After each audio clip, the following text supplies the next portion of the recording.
The recently concluded 20th ALBA-TCP summit held in the Cuban capital ratified the commitment of its member states to a genuine Latin American and Caribbean integration, which will make it possible to confront together imperialist bids for domination and the growing threats to regional peace and stability. We have more details on the summit in the following report by our correspondent Lisandra Andres. With the presence of Army General Raúl Castro-Ruz and the leaders and heads of delegations of the ALBA-TCP member countries, the 20th Summit of the Latin American and Caribbean Organization concluded in Havana, the city that saw the birth of this alliance 17 years ago, with many challenges still ahead, according to Venezuelan President Nicolás Maduro. If we are able to put the economic, monetary, financial and productive issue at the center of our measures, I am sure that in the new era that has opened up, we will also find ALBA once again at the forefront of the revolutionary changes to which our people aspire. I believe so. I believe this will happen.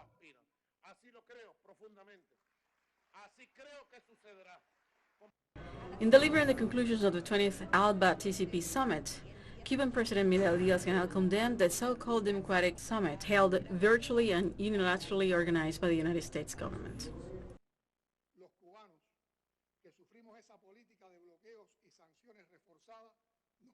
We Cubans, who suffer from this policy of blockade and tightened sanctions, ask ourselves, what moral grounds does the United States have and who gave it the authority to decide on a planetary level what democracy is? Can its support for governments and political candidates with ultra-right, neo-fascist, and extreme right-wing positions be considered democratic?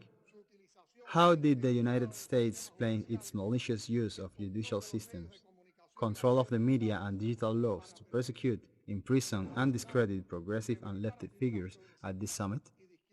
Did it condemn the selective assassinations, massacres, or the brutal repression of social protests, through which young people, the elderly, women, and indigenous people were assassinated, mutilated, and detained in countries of our region in this summit? Did we address in this summit the plans of the U.S. government to reverse the social progress achieved in Latin America by governments that legitimately won elections? How did the U.S. explain the coup d'etat in Bolivia that it encouraged and supported without hiding?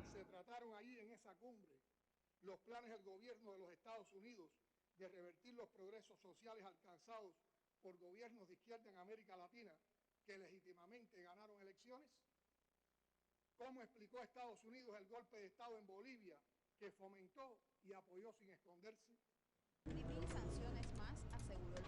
The Cuban leader assured that not even 1,000 more sanctions will be able to break the Cuban, Nicaraguan, and Venezuelan peoples. Early in the day, during the summit debates, the 10th ALBA-TCP member states agreed that unity is the only way to achieve progress in the region on economics and health issues. We need more than ever the solidarity, complementary and comprehensive support that only revolutionary and progressive governments can achieve through the unity of peoples and nations with a high social conscience. The 20th ALBA-TCP summit adopted political agreements and an action plan that endorses its independent course for integration and against United States interference. This was the consensus reached by the leaders and representatives of the nations that give life to the Bolivarian alternative. With the performance by the children's theater company La Colmenita, they've ratified that ALBA-TCP is an alliance to build the alliance of dreams and utopia, an alliance for peace. Lisandra Andres, Telesur, La Habana, Cuba.